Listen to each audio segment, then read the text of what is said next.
네, 여러분 안녕하세요. 자, 오늘은 지난 시간 뒤를 이어서 정조의 탕평 정책이 어떻게 이루어졌었는가에 대해서 수업을 진행을 하도록 하겠습니다. 이제 정조의 시대로 넘어가게 됩니다. 이 문제가 뭐가 있었냐면 이때 당시 영조는 국가 통치를 나름대로 잘 했습니다. 잘했던 거 인정해요. 근데 이렇게 모든 것이 마음대로 잘 통치해 나갔었던 영조라고 하더라도 정말 실패했던 게 하나 있었습니다. 그것이 바로 뭐냐면 바로 자신의 아들 문제였던 것이죠. 글쎄요, 처음에 이 영조는 바로 자기의 첫 번째 아들을 먼저 떠나보내고 이제 두 번째 아들인가? 이 사람을 바로 자신의 세자로 삼았는데 이 사람이 이른바 그 이름도 유명한 사도세자라고 합니다. 이 사도세자를 처음으로 세자로 임명을 했을 때 이 사도세자는 생각보다도 좀 총명했던 사람이었대요. 그래가지고서 기대를 되게 많이 했던 것 같아요. 그래서 임금이 해야 될 일이라든가 이런 것들 되게 많이 가르쳐줬다 볼 수 있겠죠. 근데 이제 문제가 뭐가 있었느냐?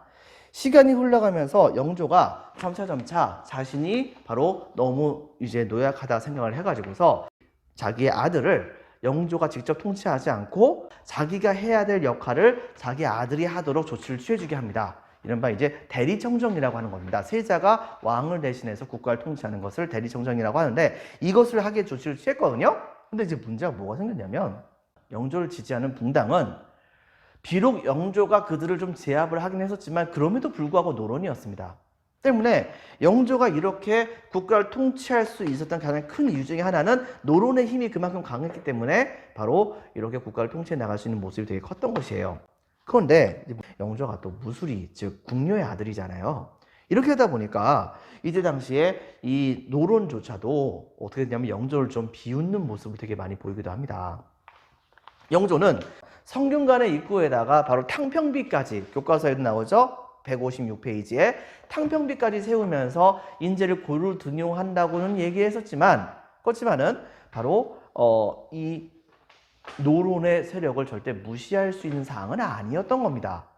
자, 그러다 보니까 당시의 노론들은 바로 그런 상황을 이미 알고 있었기 때문에 영조에게 좀 까부는 경향이 되게 컸었어요. 그리고 은근하게 바로 이 영조가 무술이, 즉 궁녀의 아들이라고 하는 걸 가지고서 좀 비꼬아서 흉보는 경우도 되게 많이 있었던 것이죠. 근데 그런 말들이 암암리에 사도세자의 귀에 들어가게 된 겁니다.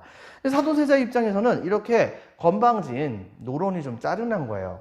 그래가지고서 이때 당시 정권을 상대적으로 봤을 때는 노론보다 좀 더 소외를 당하고 있었던 소론편을 이제 많이 들어가는 경우가 있었고, 그 다음에 남인도 좀 더 가까이 하는 모습을 보여주게 됐던 것입니다. 그런데 이 모습을 노론의 입장에서는 좀 좋지 않게 생각하게 된 겁니다. 왜? 다음번에 왕이 되는 건 사람이 소론을 가까이 하게 된다고 한다면 자기네 당은 영조의 시대를 끝으로 해서 끝나게 되는 거잖아요. 그러면 정권을 잃어버릴 수가 있겠죠. 때문에 이때 당시에 이 노론 세력들은 사도세자를 엄청나게 감시를 많이 하게 됩니다. 그렇게 하다 보니까 이 감시 때문에 이 사도세자는 당시에 조금이라도 잘못하면은 노론 쪽을 통해 가지고서 혹은 궁궐에 보는 눈이 많으니까 그 눈을 통해 가지고서 영조에게 고자질이 들어가게 되었고, 영조는 그걸 가지고서 바로 이 사도세자를 호되게 혼냈습니다. 영조의 마음은 그거였겠죠. 호되게 혼내게 됨으로써 얘가 정신 차려 가지고서 다시 바른 길로 올 것이다. 근데 웬걸요? 오히려 이것이 사도세자의 마음에는 너무나도 크게 아픔으로 오게 됐던 것입니다. 거기다 플러스 이때 당시 영조 입장에서는 비록 자신이 탕평 정치를 시행을 하긴 하지만 자기를 지지해주는 기반이었던 사람들이 바로 이 노론이었기 때문에 이 세자가 바로 노론들을 이때 당시에 공격하는 것 같은 그런 정치를 취한다는 것은 자기를 공격하는 것이라고 착각을 하게 만드는 모습이 보여지게 됐던 것이에요. 결과적으로 어떤 일이 벌어졌느냐? 세자였었던 사도세자가 바로 영조를 대신해 가지고서 국정을 대신 통치한 지 얼마 지나지 않아서 이때 당시에 사도세자는 그 자리에서 쫓겨납니다. 즉 사도세자가 노론을 압박하는 모습을 너무 많이 보여주다 보니까는 바로 이 영조가 이 사도세자를 쫓아버렸죠. 그렇게 하고서 사도세자를 엄청나게 윽박지르는 모습을 보여주게 되자 그때부터 이제 사도세자의 탈선이 시작이 되게 됩니다. 자기를 몰래 감시하는 것처럼 여겨졌었던 어떤 궁녀를 죽이기도 했었고, 함부로 궁궐 바깥쪽으로 나가가지고서 함경도 뭐 그 근처까지 돌아다니면서 이제 유랑을 하다가 오는 경우도 있었고, 이런 상황이 자꾸만 벌어지게 되다 보니까 나중에 가서는 이 영조도 이 사도세자가 자기 이 영조를 죽이고서 자기가 스스로 왕이 되려고 하는 모습을 갖고 있지 않을까. 그리고 사도세자에 대한 그런 실망감이 넘쳐나 가지고서 그래가지고 사도세자를 별로 인정하고 싶지 않은 상황이 되게 됐었던 것인데, 그런데 사실상 바로 사도세자의 그런 행동에 그동안에 있었던 그런 여러 가지 의심들이 같이 더해지게 되면서 반역죄로 영조에게 체포를 당하게 되는 사태가 벌어지게 됩니다. 즉 변방에 있었던 그런 군대를 동원해 가지고서 영조를 내쫓으려고 했었다라고 하는 거짓 고변이 들어오게 되면서, 이걸로 인해 가지고 이때 당시에 영조는 사도세자를 죽이는 선에서 모든 것을 일단 마무리를 하게 됩니다. 실제로 사도세자는 당시에 영조가 바로 궁궐 안에서 쌀을 담는 그런 쌀통을 이제 일컬어서 우리는 뒤주라고 하거든요. 이 뒤주를 궁궐 한가운데 딱 갖다 놓고 그 안에 들어가게 해가지고서 거기서 물 한 모금 먹을 거 아무것도 주지 못하게 하고 거기서 목마르고 그 다음에 굶어가지고서 죽게 만들어 버려요. 여러분들, 이렇게 하고 나서 그리고서 자신의 죽은 아들을 직접 자기 눈으로 봅니다. 근데 그때 당시에 영조는 뭔가 좀 깨달은 것이 있겠죠. 내가 너무 감정에 휘둘린 거 아니겠는가. 지금 결과적으로 이 감정 때문에 내 아들을 죽였다는 게 말이 되는가. 이래서 그런 것일까요? 당시에 사도세자는 아들이 있었습니다. 이산이라고 하는 그런 아들이 있었었는데요. 이 노론의 경우에는 사도세자가 사실상 역적죄로 죽은 것이기 때문에 이 사도세자의 아들이었었던 이산이 다음 때 왕위를 계승한다는 것은 말이 안 된다고 생각했던 거예요. 그래가지고서 다른 사람을 바로 왕위를 계승하도록 하게 해달라고 이 영조를 엄청나게 압박을 합니다. 그런데 영조는 여기서 뚝심 있게 나갑니다. 내 아들 죽인 걸로 됐지 굳이 내 손자까지도 이렇게 죽인다는 게 말이 되겠는가, 또 내친다는 게 말이 되겠는가 라고 생각했던 이때 당시에 이 영조는 자기에게 자기 손자를 죽이라고 하는 그런 노론 신하들에게 바로 아무 말 하지 말라. 다음 때의 왕위를 계승할 자는 나의 손주인 바로 이산이 바로 그 자리를 계승하도록 할 것이다 라고 해가지고, 이때 당시에 이 영조의 손자였었던 바로 이산이 이때 당시에 세자는 아니고 이제 세손이죠. 손자니까 세손으로서 이제 그 자리를 계승하게 되었던 것입니다.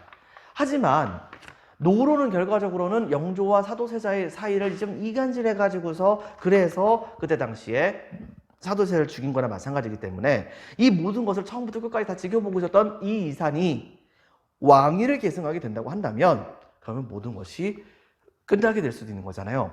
그래가지고 가진 여러 가지 방법을 동원해서 이 이산을, 즉 세손이었었던 이산을 엄청나게 모함을 하고, 그 다음에 심지어는 몰래 자객까지 보내가지고서 이산을 죽이려고 했었습니다. 그러니까 여러분 생각해 보세요. 그때 당시 여러분이 이산이라고 한다면, 비록 자기가 이 나라의 국본, 즉 세손이긴 하지만 모든 그런 자기 주변에 있는 사람들이 전부 다가 날 죽이려고 해요.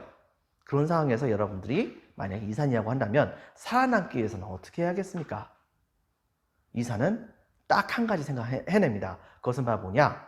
내가 살기 위해서는 내가 엄청나게 똑똑해져야겠다라고 하는 것을 생각하게 됐던 것이에요. 즉 어떻게 했었냐면, 이산 당시에 그 누구도 함부로 자기의 학문을 이제 욕하지 못할 정도로 미친 듯이 열심히 성리학에 대한 공부를 합니다.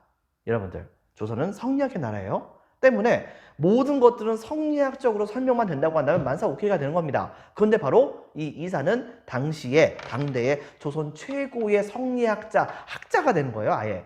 그래가지고 성리학에 나와 있는 그 누구도 잘 기억도 못 해놓는 구석진 그 경전에 아주 구석진 그런 이야기까지 다 외워가지고서 이때 당시에 그 영조가 이산에게 뭔가를 물어봤을 때도 정말 막힘없이 술술술 경전에 대해서 얘기하면서 왕위를 계승할 수 있는 자질이 있는 사람이라고 하는 것을 충분히 증명해내기도 합니다. 그리고 심지어는 어떤 경우도 있었냐면 자객들이 들어와 가지고서 이 사람을 죽이려고 했던 경우도 있었다고 했었잖아요, 여러분들. 근데 이것을 방비하기 위해서 이 사람 당시에 스스로 무예를 정말 열심히 익힙니다. 그래가지고 정말 칼싸움 같은 것도 정말 되게 잘했었고요. 그다음에 또 하나 특히 활쏘기를 정말 잘했었는데, 예를 들면 관역이 있으면 100발을 쏘면 정말 100발 다 맞춰요. 근데 이때 당시에 이사는 어떻게 했냐면 100발을 다 맞추면 그러면 내 스스로가 100발 100중이다 라고 생각을 해가지고 되게 자만심이 가질 수 있지 않겠는가 라고 생각을 해가지고서 활을 쏠 때 100발을 다 쏘면은 다 맞았잖아요. 그러면 그 다음에 어떻게 했냐면 한 발은 일부러 딴 데다 쏴버립니다. 이런 방식으로 해가지고 자기 스스로를 다독이면서 살기 위해서 왕위 후보자로서의 그런 모든 자질을 갖추고 있다는 것을 증명하기 위해서 정말 목숨을 걸고서 공부를 하게 됩니다. 그 목숨을 걸고서 무예를 익히게 됐고요. 여러분들, 이렇게 해가지고 결과적으로는 세손이 왕위를 즉위하는 것을 누구도 반대하지 못하는 상황까지 만들어 놓게 했던 것입니다. 자, 그래가지고서 드디어 영조가 돌아가시고 그 뒤를 이어서 이때 당시에 이 정조가 왕위를 계승하게 돼요. 이 정조의 경우에는 여기 보이다시피 이른바 준농탈동책이라고 하는 것을 펼치게 됩니다. 즉, 정조는 이제 워낙 똑똑한 겁니다. 모든 그런 유교적인 상황들 같은 것을 다 알다 보니까 나중에 어떤 상황까지 가게 됐냐면, 영조의 경우에는 완론탕평책이라고 해가지고서 자기의 말만 듣는 사람들을 데리고서 국가를 통치해 나갔었죠. 근데 이제 문제가 뭐가 됐냐면, 이 사람들은 영조의 말만 들으면은 자기네들은 높은 관직을 가질 수 있는 거예요. 그러다 보니까 영조가 뭐만 말만 무조건 예스 예스 이러는 겁니다. 근데 그것이 잘못됐던 것이라고 하더라도요. 이렇게 된다고 한다면 이건 사실상 왕 혼자서 국가를 통치하는 거잖아요. 이건 좀 잘못된 거 아닙니까? 그리고 뭔가 소신 있는 말 같은 걸 듣고 싶은 거예요. 그래가지고서 정조는 이때 당시에 어떻게 했냐면, 소신이 있는, 능력이 있는 사람이라고 한다면 그 사람이 심지어 어저께까지 날 죽이려고 했던 노론 계열 쪽에 해당되는 사람들이라고 하더라도 다 등용합니다. 다 등용하고, 그리고 나서 그 사람들이 자신의 정책, 즉 정조가 시행하려고 하는 정책에 대해서 비판을 하게 된다고 한다면 그 비판했던 것 중에서 괜찮다라고 생각하는 부분들은 다 수용을 해요. 그런데 얘가 너무나도 이제 기고만장해져가지고 제가 하는 게 맞지 않습니까 하고 막 떠들게 되면은 조선에서 최고의 학문이 뭡니까? 바로 성리학이죠. 근데 당대에 이 정조는 성리학적으로 엄청나게 뛰어났던 사람이기 때문에 성리학의 여러 가지 경전 구절을 들어가지고서 이때 당시에 막 까불고 있는 그런 자신의 반대파, 강경한 주장을 하는 그런 사람들의 의견을 확 눌러버립니다. 학문적으로요. 학문적으로 눌러버리다 보니까 이 사람들이 진짜 할 말을 못하게 되는 거예요. 그렇게 만들고, 그 다음에 두 번째는 어떻게 했냐면, 항상 자기 혼자서 모든 것을 대체할 수가 없으니까 당시에 이 세종대왕 때는 세종대왕의 싱크탱크로서는 집현전이 있었죠. 정조회 같은 경우에는 바로 왕실의 도서관이라 볼 수 있던 규장각의 바로 관리들을 자신의 싱크탱크로 삼습니다. 자신의 정책을 연구하는 기관으로 삼게 되는 거예요. 이렇게 되면서 바로 이 규장각을 자신의 정치 기반으로 삼습니다. 그리고 여기에다가는 당시에 양반의 첩의 자식들 중에서 이런 사람들의 경우는 보통 제대로 된 문과 시험 같은 것을 못 보게 돼 있거든요. 과거 시험 중에서 문과 시험 같은 것을 못 보게 돼 있는데, 이런 사람들 중에서 능력이 뛰어나다고 생각되는 사람들의 경우에는 이때 당시에 이 규장각의 자리에 올라가게 만들어주기도 합니다. 이런 식으로 하다 보니까 이때 당시에 비록 정조에 반대하는 노론 계열 쪽에 해당하는 그런 사람이라고 하더라도 그 사람이 서얼인데 자기 아버지는 자기를 무시하는데 정조가 자기를 알아줘요. 그럼 누구한테 충성하겠습니까? 당연히 정조한테 충성을 하겠죠. 이런 방식을 통해 가지고서 규장각에 많은 자기의 친위 세력, 자기의 정책을 지원해 줄 수 있는 친위 세력을 열심히 키웠고요. 두 번째, 노론의 가장 강력한 힘이라 볼 수 있는 조선의 5개의 그런 군대의 수장은 전부 다 노론 세력들이 장악을 하고 있었는데, 이들의 힘을 좀 약화시키기 위해서 새롭게 왕실 직속에 바로 장용영이라고 하는 군대를 새롭게 만듭니다. 그래가지고 신기로 뽑기도 하고, 그 다음에 기존에 있었던 오군영에서 가장 뛰어난 그런 병사들만 골라가지고서 장용영에 배치시킨 다음에 이것을 가지고서 자신의 군사 기반으로서 삼습니다. 장영영의 그렇게 하다 보니까 조선 안에서 장영영의 숫자 그 군대의 규모가 되게 커지게 되면서 자연스럽게 그 군대가 커진 것만큼 왕권의 힘도 강화가 되는 모습이 보여주게 됐던 거예요. 즉 노론의 세력들이 이 정조를 가르치기 위해서 군사 반란을 일으키게 된다고 하더라도 장영영으로 전부 다 쓸어버릴 수가 있었던 상황이었던 것이죠. 그러다 보니까 이때 당시에 바로 이 노론 세력들은 이 정조를 되게 무서워하게 됩니다. 그 다음에 다음 단계 가서 어떻게 했냐면 당시에 사실상 거의 역적죄로서 죽은 거나 마찬가지였었던 자신의 아버지 바로 사도세자를 자기가 왕이 되자마자 나는 사도세자의 아들이다 딱 이렇게 얘기하면서 그러면서 바로 사도세자의 실추된 명예를 복권시키는 모습을 보여주게 됩니다. 그렇게 하고 이 사도세자의 묘소를 지금 바로 경기도 화성시에 있는 윤건능이라고 하는 곳이 있어요. 거기에다가 바로 이제 옮겨가게 됩니다. 그리고 윤건능 근처에다가 정조의 꿈을 담은 새로운 신도시를 하나 만들어요. 그때 당시에 사용할 수 있었던 조선 최고의 성곽에 관련된 모든 지식을 동원해가지고서 최고로 과학적인 그런 성을 하나 쌓았으니 그게 바로 지금 현재 우리가 알고 있는 세계 유네스코 문화재에 등재가 된 바로 수원 화성입니다. 수원 화성을 이렇게 만들었던 거죠.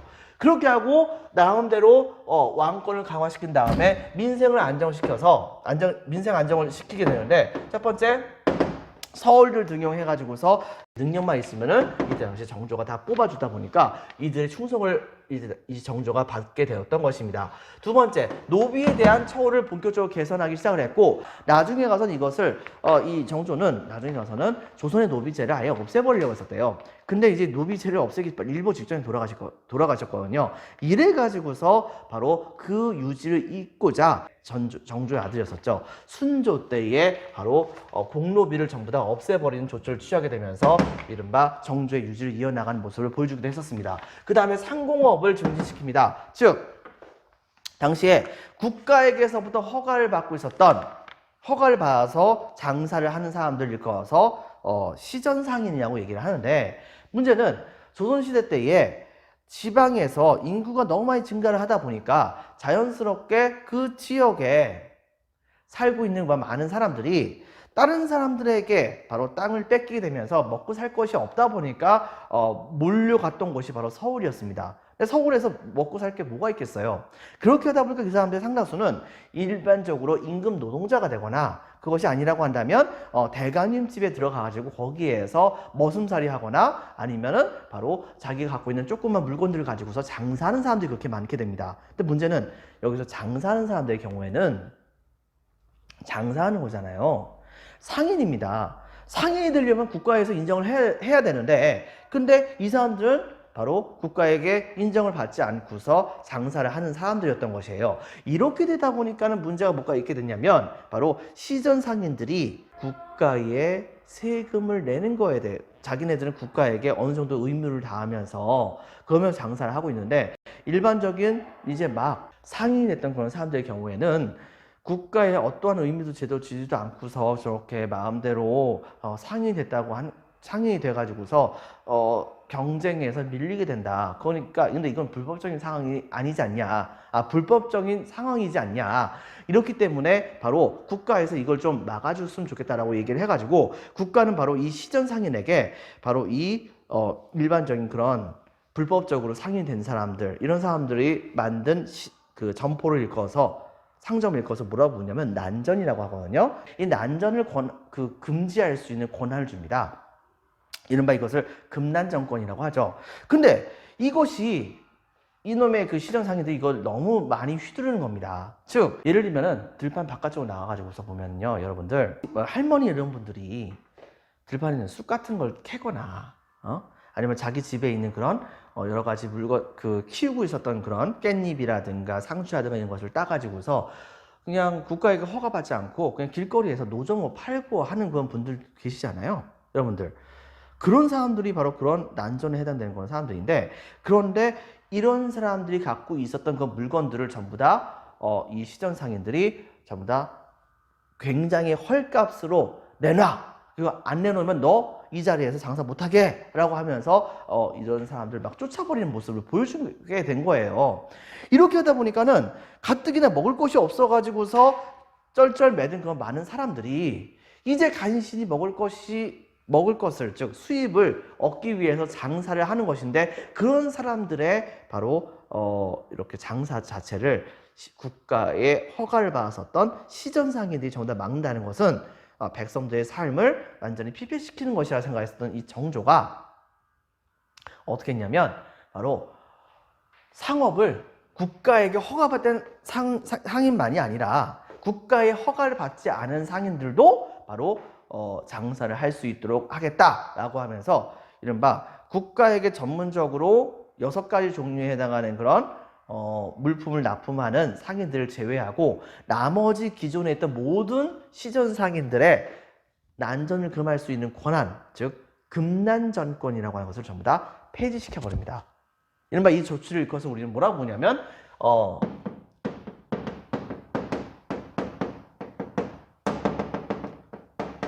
이걸 일컬어서 우리는 신해년에 일어났었던 통공사건이다 라고 해서 신해통공이라고 얘기를 하거든요. 이렇게 아주 신해통공을 딱 펼치게 되자 당시에 많은 사람들이 바로 여기에 환영을 많이 했었죠. 근데 정조도 사실 그 약간 좀 속셈이 있었어요. 알고 봤더니 그 시전 상인들이 엄청나게 자신들의 이익을 지키기 위해서 뇌물을 갖다 바쳤던 사람들이 바로 정조의 정적이라 볼 수 있었던 노론 계열 쪽에 해당되는 사람들에게 뇌물을 많이 갖다 바치고 있었거든요. 그러니까 결과적으로는 신해통공을 실시해서 바로 금난정권을 폐지하게 된다고 한다면 시전 상인들의 자금력이 줄어들게 될 것이고, 자금력이 줄어들게 된다고 한다면 정조의 정적이라 볼 수 있는 노론의 이제 나쁜 세력, 노론의 반대 세력들을 약화시킬 수 있다라고 생각했던 그런 계산도 같이 포함됐던 겁니다. 그렇게 해가지고 결과적으로는 바로 이 조치를 통해 가지고서 상공업을 증진하는 모습을 보여주게 됐던 것이에요. 그러면서 이제 신해통공을 실시했던 것이에요. 그래서 이 신해통공에서는 금난정권을 폐지했었다라고 하는 걸 여러분 같이 기억해 줍니다.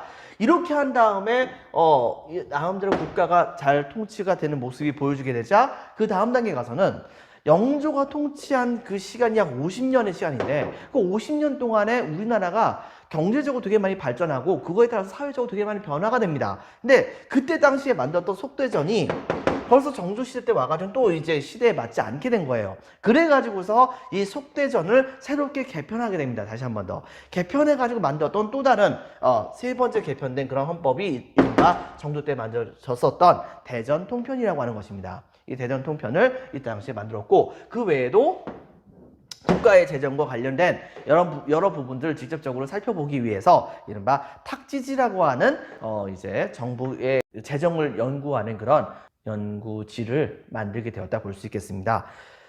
그래서 탁지지 같은 걸 만들었다는 걸 여러분 같이 기억을 해주기 바라고요. 자, 이렇게 해가지고서 국가를 통치하게 되었었으니 당시에 이 노론 세력들은 정조가 너무 강력하다 보니까 함부로 까불 수는 없었던 상황이었어요. 그런데 이제 문제가 뭐가 있었냐면 정조가 굉장히 좀 안타까운 그런 문제가 있었어요. 너무 정력적으로 국정을 통치하다 보니까, 정력을 국정에 통치하다 보니까 자기의 자식한테는 쏟지 못하는 문제가 있었던 겁니다. 그래서 그런 것일까요? 정조는 역대 조선에 있는 왕들 중에서 유달리도 자식들의 복이 없었던 왕 중에 한 명입니다. 왕비였었던 사람에게도 바로 자식을 낳지 못했고요. 나중에 가서는 글쎄요, 여기 진짜인지 가짜인지 정확히 모르겠으나 정조가 사랑했었던 그런 여성이 한 명 있었어요. 원래 궁녀였던 사람이었는데 이 사람을 이때 당시에 뽑아가지고서 자신의 후궁으로 삼게 됩니다. 근데 이 사람이 실제로 정조하고의 사이에서 사이가 정말 좋아져가지고 결과적으로 그 사이에서 아이까지 낳습니다. 여러분들, 아이까지 낳는데, 그런데 이 아이를 낳은 지 얼마 되지 않아서 그 아이가 그만 죽게 돼요. 어린 나이에 병이 걸려가지고서. 근데 문제는 이 병이 걸린 상황에서 이 아이가 죽게 됐는데 정조를 위해서 모든 걸 정말 노력을 하려고 했었는데 모든 게 안 되니까 너무나도 자살감이 강했었는데 얼마 후에 또 한 번 또 임신을 하게 됩니다. 임신을 하게 돼가지고 그것 때문에 이제 정조는 다음번에 바로 나의 후계자가 다시 한번 나타나게 되지 않을까라고 해가지고서 엄청나게 기대를 많이 했어요. 그런데 문제는 뭐냐? 병이 들어서 이때 당시에 그 후궁이 바로 임신한 상태에서 그만 죽게 되는 상황이 벌어지게 된 겁니다. 이렇게 되니까 이때 당시에 정조는 모든 것에 대한 흥미를 다 잃어버렸어요. 다 잃어버린 상황이 되는데 그래도 또 다른 후궁을 노론 중에서도 이제 정조의 편을 들어줬었던 파도 있고 정조의 편을 들어주지 않았었던 파도 있었거든요. 근데 그 중에서 자신의 편을 들어줬던 사람들과의 관계에서 바로 그들에게서부터 이제 후궁을 또 한 명 얻어가지고 그 사이에서 아이를 낳게 됐거든요. 그래가지고 결과적으로 그 아이가 정조가 돌아가신 다음에 바로 왕으로 즉위하게 됩니다. 자, 이렇게 해가지고 정조는 강력한 왕권을 바탕으로 해서 궁당 간의 균형을 조정하려고 했었습니다. 즉 자신이 최고로 똑똑한 최고의 엘리트 인재로서 자신의 비판하는 세력 중에서 옳은 얘기가 있다고 한다면 그건 최대한 많이 수용하고, 그 다음에 또 한 가지 이제 공격하려는 모습이 있다고 한다면 뛰어난 바로 성리학적인 자질을 이용해 가지고서 바로 그들을 누르는 모습을 보여주게 되면서 강력한 왕권을 가지고서 붕당 간의 균형을 조정하는 모습을 보여주게 되었던 것이죠. 그리고 그때 당시에는 노론과 소론과 심지어 남인들까지도 그때 당시에 많이 뽑혀 가지고서 국정을 운영해 나가는 모습이 보여주기도 했던 것이에요. 그렇기는 한데 정조는 사실상 본다고 한다면 강력한 왕권으로 붕당 간의 균형을 조정을 해가지고서 바로 국정을 운영해 나갔던 거긴 하지만 이건 순전히 정조가 뛰어났기 때문에 이게 가능한 것이죠. 다음 때 왕이 너무나도 힘이 약한 사람이 왕이 된다고 한다면 언제든지 간에 이것은 뒤집어질 수가 있는 것입니다. 정조는 그래서 다음 때 왕이 자기만큼 뛰어나고 똑똑한 사람이 왕이 되기를 바랬었어요. 그랬었는데 그만 갑작스럽게 정조가 돌아가시게 됩니다. 뭐 일설에는 암살설이 있었다고 하죠. 그래서 그런 것일까요? 영조의 두 번째 왕비였습니다. 정순왕후가 어린 나이에 왕위를 계승했었던 바로 순조를 대신해서 국가를 5년 동안 통치하게 되는데 이 정순왕후는 하필이면 정조의 정적 계열 쪽에 해당하는 그런 사람이었었어요. 그러다 보니까 정조가 그동안 시행했었던 모든 개혁 정치를 전부 다 하나둘씩 다 파기를 해버립니다. 뭐 그냥 탄압도 그 천주교 같은 것도 막 탄압을 하고, 그 다음에 여러 가지 정조가 만들었던 여러 가지 통치기구, 통치제도 이런 것들 다 이제 없애버리는 모습을 보여줬던 것입니다.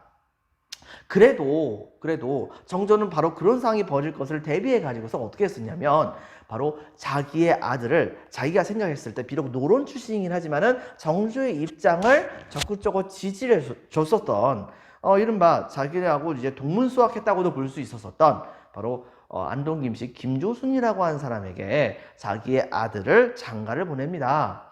그렇게 아주 김조순의 딸이 순조와 같이 결혼하게 되면서 이 김조순, 정조의 친구이자 순조의 바로 장인 어른이었었던 이 김조순이라고 하는 사람은 왕의 장인으로서 정순왕후가 그렇게 이제 국정을 막 농단을 하고 있었음에도 불구하고 어떻게든 간에 살아남을 수가 있었었는데 드디어 정순왕후가 이제 수렴청정의 지위에서 물러나서 순조가 국가를 통치할 수 있는 상황이 되었을 때 바로 순조는 자신의 장인 어른을 굉장히 신뢰를 해가지고서 김조순이 국가의 최고 지위에 올라가서 국정을 순조와 같이 다스리는 모습을 보여주게 됩니다. 근데 문제는 뭐냐? 김조순이 그대로 정조를 배신을 해버리는 겁니다.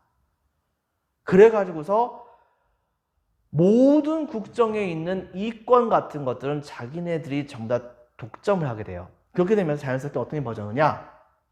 바로 노론 중에서도 김조순을 중심으로 했었던 특정 가문만, 노론 중에서도 특정 가문만 바로 조선의 핵심적인 여러 관직들을 장악을 하게 되고, 나머지 관직들은 이때 당시 이들이 자기네들 정치 자금을 모으기 위해서 다른 양반들에게 판매하는 판매 용도로서 사용이 되게 됩니다.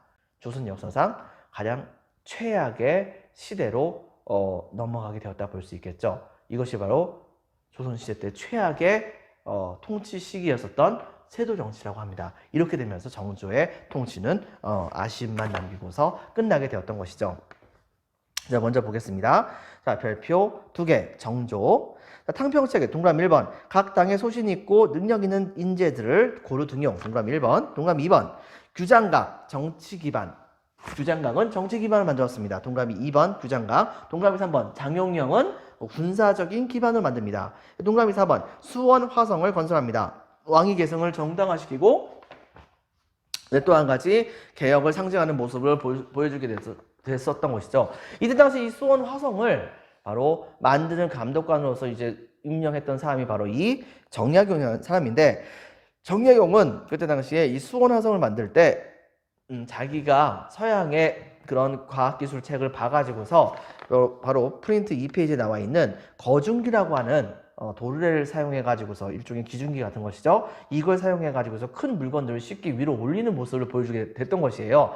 이렇게 해가지고 몇 년이 걸릴 수 있을 법했었던 수원 화성을 되게 빠른 시간 안에 이것을 전부 다 완성을 하게 됩니다. 거기다 정조는 백성들의 부역을 동원한 것이 아니고 백성들에게 월급까지 주면서 돈까지 주면서 이제 수원 화성을 만들어가지고 많은 사람들이 정말 깜짝 놀라게 만들었다 볼 수 있겠죠. 그 다음에 민생안전정책에서는 바로 동그라미 1번 서어를 등용합니다. 서어를 등용하고 동그라미 2번 즉 사회적으로 봤을 때 소외당하고 있었던 양반의 두 번째, 세 번째 부인들의 자식들을 대거 등용을 많이 해가지고서 그래서 이들의 적극적인 지지를 받게 됐던 것이고요. 동그라미 2번 노비의 처우를 개선하고 동그라미 3번 바로 상공업 증진을 시킵니다. 유기전을 제외한 시전 상인들의 빈칸을 적겠습니다. 금난전권, 난전을 금할 수 있는 권리를 폐지시켜버립니다. 난전은 바로 일반 백성들이 국가의 허락을 받지 않고서 상인이 되는 그런 사람들을 말하는 거죠. 난전. 근데 이것을 금할 수 있는 권리를 정조가 폐지시킴으로써 상공업 증진에 되게 역할을 많이 하게 됩니다. 그리고 문물 전비에서는 동그라미 1번 대전통편 세 번째 경국대전 세 번째 시리즈라 볼 수 있겠죠. 대전통편을 만들고 그 다음에 탁지지를 만들었습니다. 동그라미 2번. 자, 하지만 동그라미 4번 한계에서는 강력한 왕권으로 붕당 간의 정쟁을 조정을 했었으나 바로 그 강력한 왕권을 갖고 있는 최대의 슈퍼맨과 같은 그 국왕이 사라지게 된 다음부터는 국가는 이제 다시 특정 세력이 장악하는 그런 시대로 넘어가게 되었다 볼 수 있겠죠. 바로 정조의 사후에 어린 왕이 즉위하게 되면서 밑줄칩니다. 노론 몇몇 가문이 권력을 독점하게 됩니다. 이걸 일컬어서 바로 우리는 뭐라 부르냐? 조선 역사상 최악의 시기, 바로 세도 정치라고 한다는 것을 여러분들이 기억을 해주기 바랍니다. 이제 교과서 160페이지에 해당되고 이제 새롭게 나와주는 프린트 4페이지에 해당하는 실학사상이 어떻게 이제 이 사회에서 등장하게 되었었는가에 대한 내용에 대해서 본격적으로 수업을 들어가도록 하겠습니다.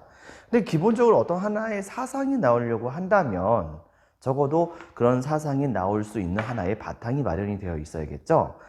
그렇다고 한다면 우리는 먼저 실학사상이 어떻게 등장하게 되었는가에 대해서 얘기하기보다는 그것보다 먼저 이때 당시의 경제, 사회의 상황이 어떻게 변화가 되었었는가에 대해서 한번 살펴보도록 할게요. 자, 지금부터 살펴보도록 하겠습니다. 자, 여러분들 먼저 임진왜란이 끝나고 나서 조선 왕조는 엄청나게 피폐하게 됩니다. 엄청나게 피폐하게 되었었지만은 당시의 정부는 이전의 농업 생산력을 일단은 회복을 해야겠다는 생각에 굉장히 빠른 속도로 그런 농업 생산력의 회복을 꾀하게 되는 모습을 보여주게 됐었어요. 근데 그와 더불어서 이 조선 전기 때부터 들어와 있었던 이 모내기법이 우리나라 전역에 굉장히 퍼지게 됩니다.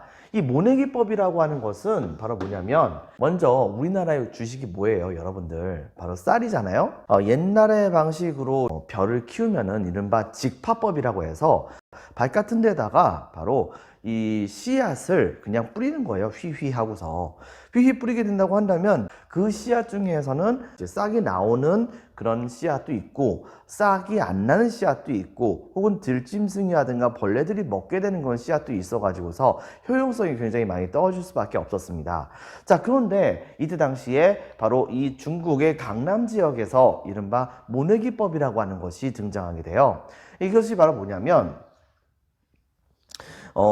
일반적으로 한 요만한 정도에 해당하는 한 이 정도에 해당하는 모판이라고 하는 곳에다가 상자 같은 곳에다가 바로 뭐라냐면 일부러 벽실을 몇 개씩만 심어요. 이렇게 심어 가지고서 이것을 어느 정도 키우게 만듭니다. 대략적으로 한 요 정도의 크기까지 자라게 되었을 때 이것을 하나하나씩 뽑아 가지고서 논에다가 심어야 되는 거예요. 이게 논이어야 되는 가장 큰 이유 중에 하나는 아열대 작물이라서 물을 굉장히 좋아합니다. 그러다 보니까는 벼가 잘 자라는 환경을 만들어 줘야 하다 보니 이제 물을 어느 정도 찰랑찰랑하게 채워줄 수 있어야겠죠. 자, 그렇게 해가지고서 모판에서 자라났었던 그런 벼 중에서 좀 튼튼한 것들만 골라가지고 간격에 맞춰가지고서 차례차례 이렇게 심습니다.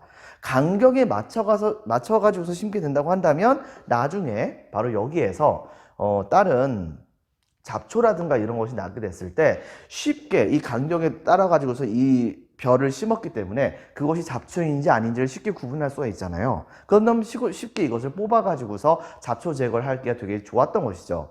그리고 또 한 가지, 이 모판에다가 이 벽씨를 어느 정도 키우는 그 동안에, 그렇다고 한다면 논에서는 뭘 하느냐, 지난해 가을철에 이제 보리를 미리 심어 놓습니다. 심어 놓게 된다고 한다면 이 모판에서 한참 바로 이 모가 자라고 있을 때 바로 가을철에 심어놔서 이제 보리를 이미 이제 거기다 익을 때쯤이 되게 돼요. 그렇게 된다고 한다면은 바로 이것을 전부 다 수확을 하고, 그 다음에 이게 어느 정도 자라게 됐으니까 바로 그 자리에다가 물을 꽉 채워놓고, 그 다음에 거기다가 이제 이 벼를 하나씩 심어놓고, 이렇게 해서 한 8월, 9월 뭐 이렇게 가가지고서 이것을 또 수확을 하면은 얼마 후에 거기다가 불을 다 태운 다음에 이제 또 이제 보리를 심고, 결과적으로 여러분들 1년에 농사를 2번을 짓게 되는 것이죠.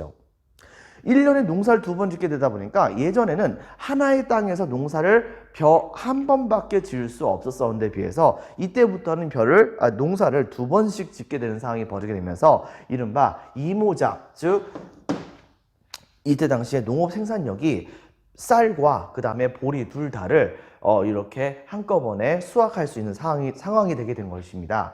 근데 이제 문제가 있어요. 이 농법의 가장 큰 문제 중에 하나는 선생님이 얘기했었잖아요.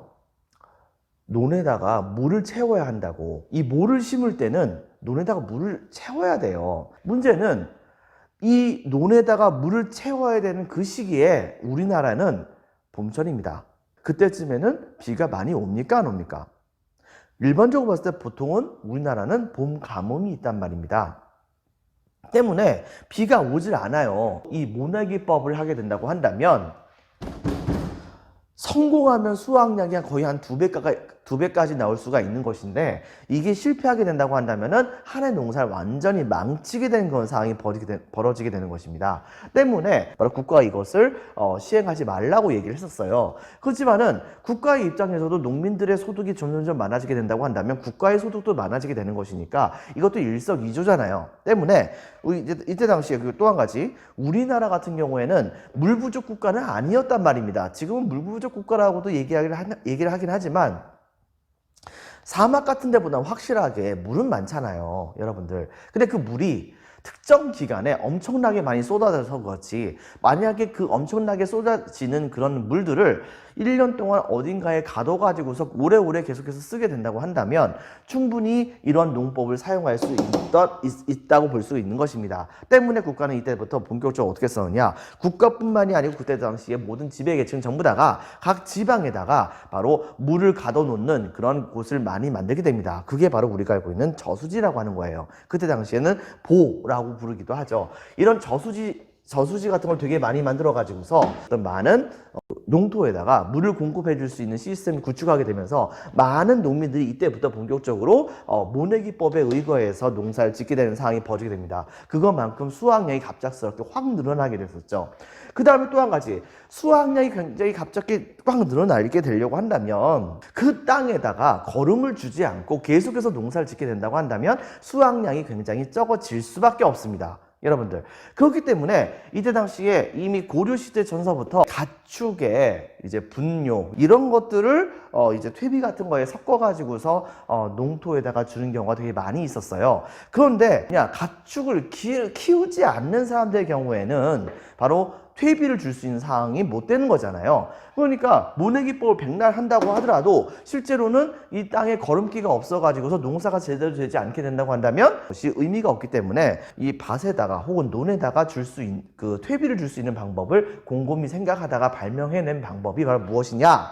바로 여기서는 바로 인분을 사용하게 됩니다. 인분이 바로 뭐냐면 사람 똥이에요. 여러분들, 사람의 똥을 사용하게 된다고 한다면 사람이 농사를 짓고 있는데 그 사람이 똥을 누니까, 볼일을 보니까 바로 그것을 겨울철에 이제 녹비라고 해가지고서 들판에 가가지고서 풀 같은 것들 싹 베가지고 집안 한켠에다 딱 쌓아놓은 다음에 이 화장실에 가가지고서 거기에 있는 오물들을 끄집어내가지고 그 녹비에다가 뿌려요.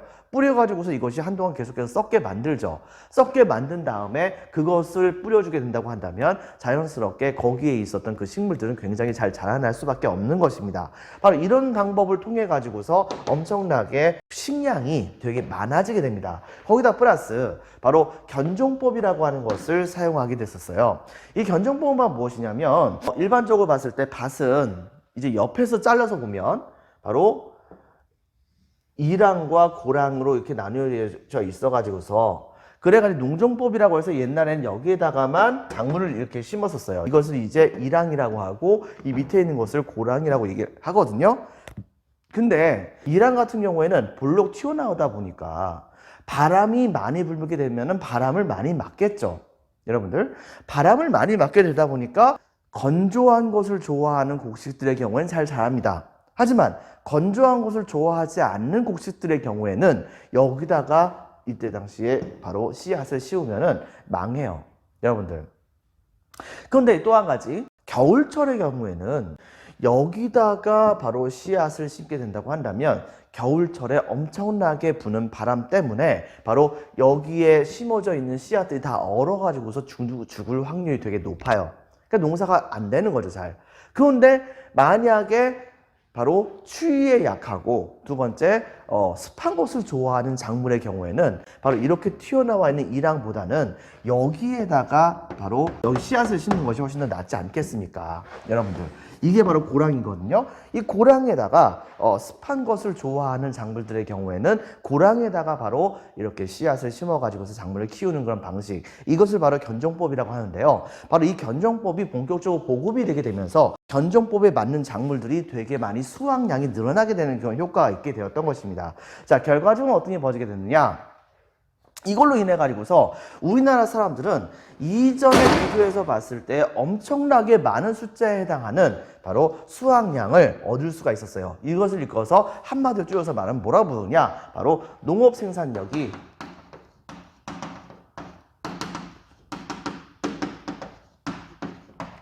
증대되었다라고 얘기를 하죠. 자, 그런데 이제 여기서 문제가 뭐가 있냐면은 이렇게 하다 보니까 식량이 되게 많아져요. 사실 이때 당시에 우리나라에 또 뭐가 들어왔냐면 여기 지금 나와 있지 않지만 이른바 이제 일종의 구황작물이라고 해가지고 고구마라든가 감자 같은 것이 또 들어와요.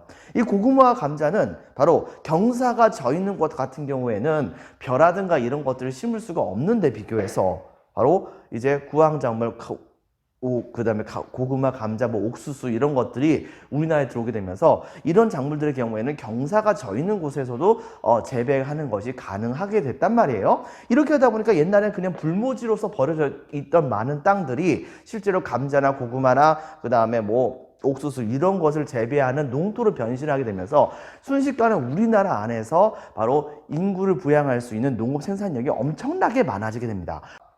그러다 보니까는 사람들이 먹을 것이 많아지게 됐죠.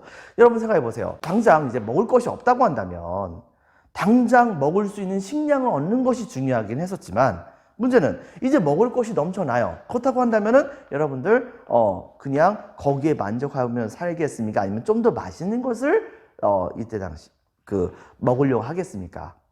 당연히 후자죠. 좀 더 맛있는 것을 먹으려고 하겠죠. 자, 이렇게 되다 보니까 자연스럽게 또 한 가지 맛있는 것뿐만이 아니고 사람에게 여러 가지 사람의 생활을 좀 더 윤택하게 만들어주는 여러 가지 작물들을 키우는 것이 중요하다고 생각을 해가지고서 이때 당시에 이때 당시에 예전에 농업은 먹고 살기 위해서 하는 농업이었었지, 내 식량을 보급하기 위한 농업이었지 남들에게 공급을 하기 위한 농업이 아니었단 말이에요. 근데 이때쯤 가게 돼가지고서 먹고 사는 문제가 일단은 어느 정도 해결이 되게 되니까 이미 임진왜란 때부터 우리나라에 들어오게 됐었던 담배, 그 다음에 각종 약초, 여기는 인삼 같은 것도 포함됩니다, 여러분들. 그 다음에 각종 채소, 상추 쌈이라든가 뭐 이런 것도 포함되고, 그 다음에 우리나라 사람들 바로 이제 그 고려 말 때쯤에 우리나라에 들어오게 됐었던 이 목화씨가, 정확히 얘기하면은 좀 더 뛰어난 품질을 갖고 있는 이 목화가 우리나라에 본격적으로 보급이 되게 되면서